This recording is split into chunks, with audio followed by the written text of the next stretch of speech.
लोकसभेत वक्फ विधेयक मंजूर झालं, पण सरकार बहुमताचा 300चा आकडा पार करू शकला नाही, अशी टीका संजय राऊत यांनी केली आहे। तर ट्रम्प यांनी आणलेल्या टेरिफवर चर्चा होऊ नये म्हणून वक्फ विधेयक आणल्याचंही संजय राऊत यांनी म्हटलं आहे।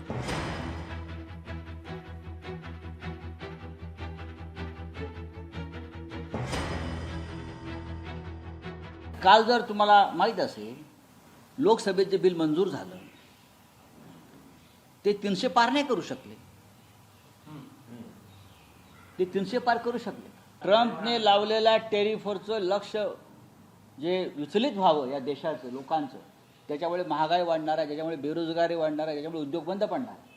26% टेरिफ ट्रम्पने काल लावलं आणि कालचा दिवस जो टेरिफ लावण्याचा होता तो दिवस त्याने हे बिल आणण्याचं दिवसभर मीडियामध्ये बाहेर फक्त या बिलाची चर्चा राहावी, ट्रम्पनं लावलेल्या टेरिफची चर्चा होऊ नये यासाठी काल हे बिल आणलं। कालचा दिवस त्यासाठीच निवडला गेला।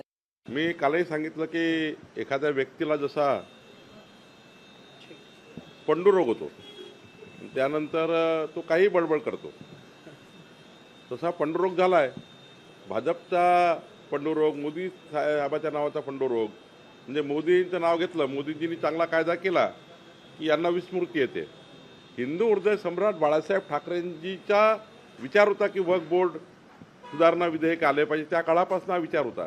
खरं तर या सुधारणा विधेयकामुळं ज्या लोकांवर अनेक वर्षापासून अतिक्रमण झाले, अनेक प्रकारची मोगलशाही वक्फ बोर्डाच्या माध्यमातून केली गेली, ती दुरुस्त होण्यासाठी माननीय प्रधानमंत्री मोदीजींनी हा अत्यंत महत्त्वाचा कायदा या महाराष्ट्र देशाकरता आणला आहे।